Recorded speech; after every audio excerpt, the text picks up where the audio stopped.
Assalamualaikum warahmatullahi wabarakatuh. Nama saya Almi Alifka. Saya dari kelas PBIB NIM 20400120056. Di video ini saya akan menjelaskan materi ilmu pendidikan Islam mulai dari materi pertama sampai dengan materi ke-6.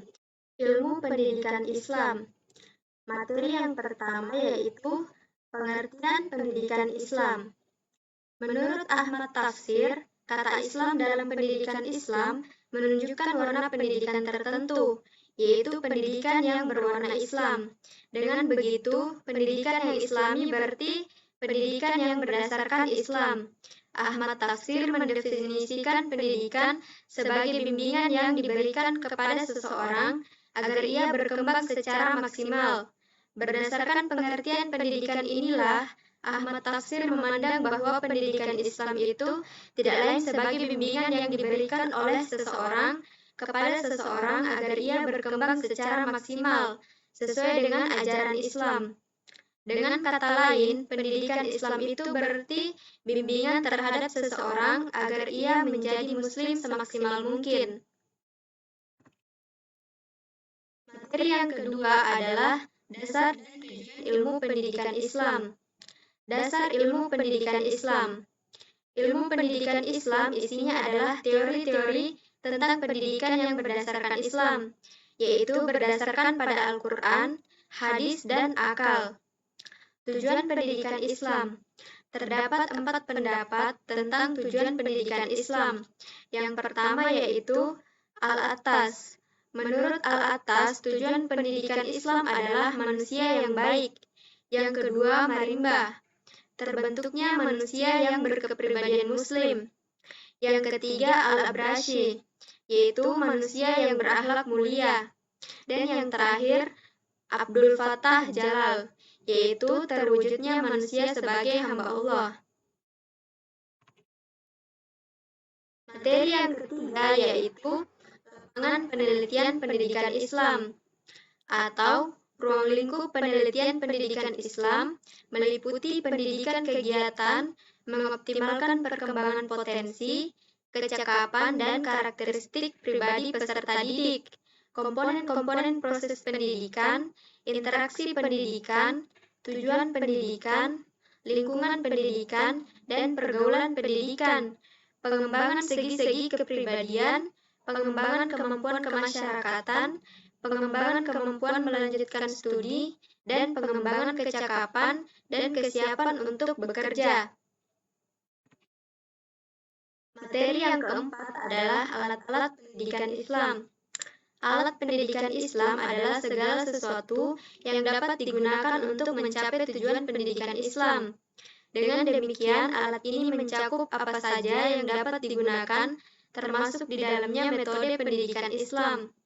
Alat pendidikan Islam yaitu segala sesuatu yang dapat digunakan untuk menuntun atau membimbing anak dalam masa pertumbuhannya agar kelak menjadi manusia berkepribadian Muslim yang diridhoi Allah Subhanahu wa Ta'ala.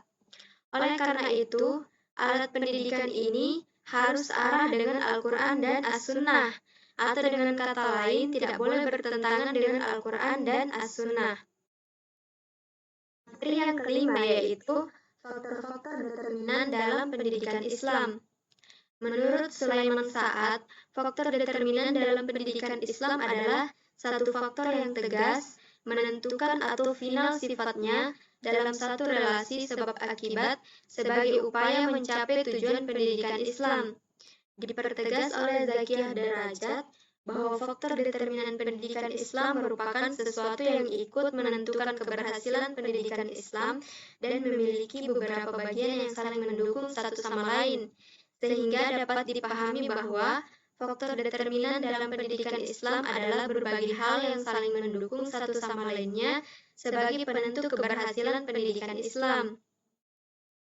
Dalam ilmu pendidikan, kita mengenal berbagai macam faktor pendidikan. Sementara itu, ahli-ahli pendidikan membagi faktor pendidikan tersebut menjadi 5 macam. Yang pertama yaitu faktor tujuan. Tujuan pendidikan Islam adalah mewujudkan manusia yang baik. Marime berpendapat bahwa tujuan pendidikan Islam adalah terbentuknya orang yang berkepribadian Muslim. Yang kedua yaitu faktor pendidik. Pendidik adalah orang yang bertanggung jawab terhadap perkembangan peserta didik dengan upaya mengembangkan seluruh potensi peserta didik, baik potensi afektif atau rasa, kognitif atau cipta, maupun psikomotorik atau karsa. Pendidik terbagi menjadi dua, yaitu pendidik kodrat, yaitu orang tua, dan yang kedua pendidik jabatan. Pendidik jabatan yaitu pendidik di sekolah. Yang ketiga, peserta didik. Peserta didik dalam pendidikan Islam adalah individu yang sedang tumbuh dan berkembang, baik secara fisik, psikologi, sosial, dan religius, dalam mengarungi kehidupan di dunia dan di akhirat kelak. Yang keempat, faktor alat-alat. Peralatan pendidikan adalah semua yang digunakan pendidik dan dalam proses pendidikan. Ini mencakup perangkat keras dan perangkat lunak. Perangkat keras yang berupa gedung, perpustakaan, alat-alat yang digunakan tatkala belajar di kelas, amat erat hubungannya dengan mutu sekolah. Apalagi bila alat-alat peraga, alat-alat laboratorium itu sangat lengkap. Yang kedua, perangkat lunak, yang berupa kurikulum pendidikan Islam, metode pendidikan Islam, dan evaluasi pendidikan Islam. Faktor yang kelima, faktor lingkungan. Lingkungan merupakan sesuatu yang mempengaruhi pada pertumbuhan dan perkembangan jiwa anak.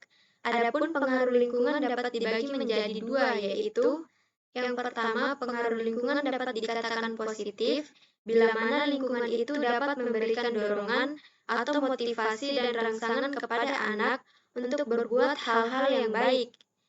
Yang kedua, sebaliknya, pengaruh lingkungan dapat dikatakan negatif bila mana keadaan sekitar anak itu tidak dapat memberikan pengaruh baik.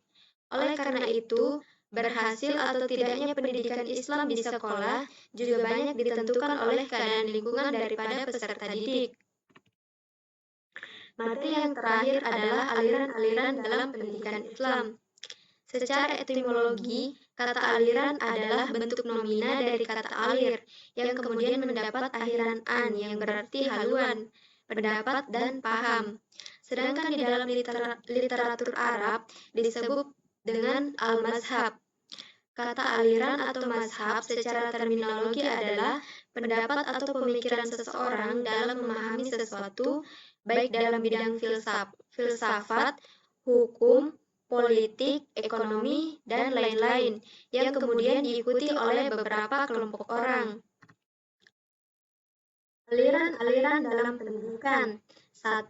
Aliran nativisme. Aliran ini mempunyai doktrin filosofis yang sangat berpengaruh terhadap pemikiran pendidikan. Bahkan, aliran ini pernah mewarnai dunia pemikiran pendidikan. Tokohnya adalah Arthur Schopenhauer, yang berpandangan bahwa anak yang lahir sudah mempunyai potensi yang mempengaruhi hasil dari perkembangan selanjutnya. Pendidikan sama sekali tidak mempunyai daya atau kekuatan untuk mempengaruhi anak. Pendidikan hanya memberi polesan kulit luar dari tingkah laku sosial anak, sedangkan bagian internal dari kepribadian anak didik tidak dapat ditentukan. Aliran ini disebut pula dengan aliran pesimisme, karena tidak adanya kepercayaan akan nilai-nilai dari pendidikan sehingga anak itu diterima apa adanya. Yang kedua, aliran naturalisme. Pandangan yang ada pada persamaannya dengan nativisme adalah naturalisme yang dipelopori oleh J.J. Rousseau. Naturalisme mempunyai pandangan bahwa setiap anak yang lahir di dunia mempunyai pembawaan baik. Namun, pembawaan tersebut akan menjadi rusak karena pengaruh lingkungan. Sehingga naturalisme sering disebut negativisme. Naturalisme memiliki prinsip tentang proses pembelajaran. Kemudian terjadi interaksi antara pengalaman dengan kemampuan pertumbuhan, dan perkembangan di dalam diri secara alami.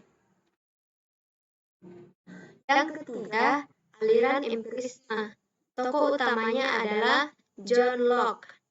Dilahirkan di Inggris dari keluarga terdidik.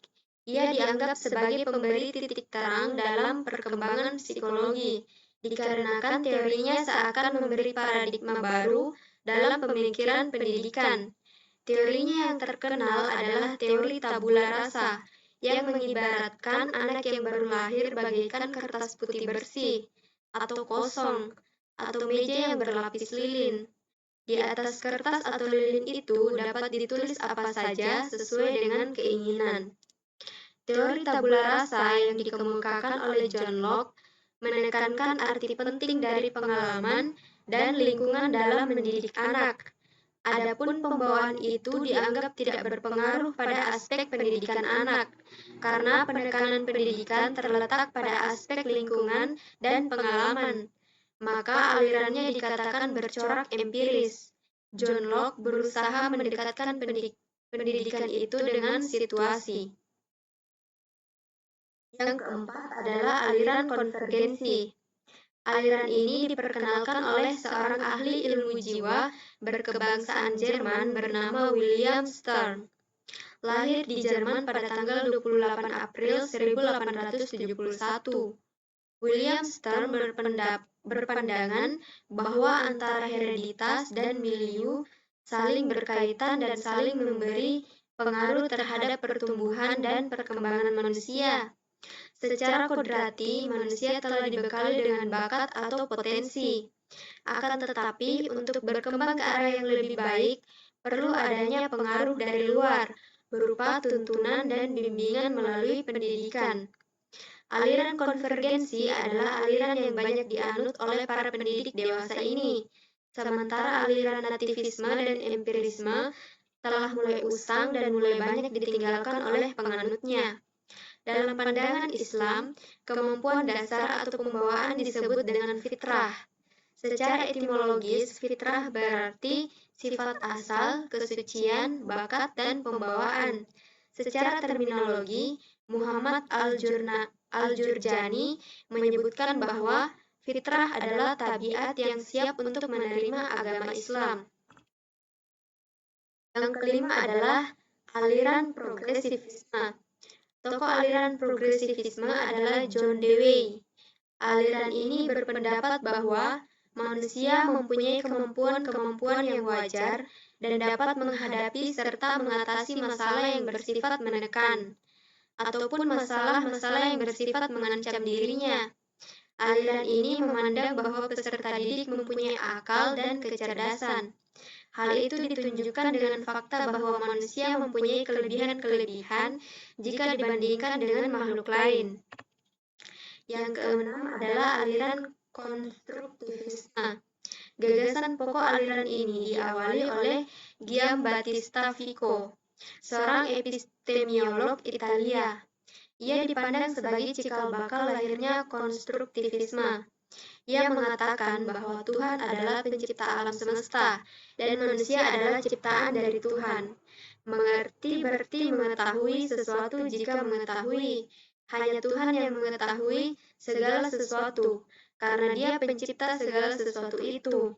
Manusia hanya dapat mengetahui sesuatu yang dikonstruksikan Tuhan. Bagi Vico, pengetahuan dapat menunjuk pada struktur konsep yang dibentuk. Pengetahuan tidak bisa lepas dari subjek yang mengetahui. Nah, dari aliran-aliran di atas, ada pula aliran-aliran yang bergerak di bidang pendidikan Islam menurut para tokoh pendidikan Islam.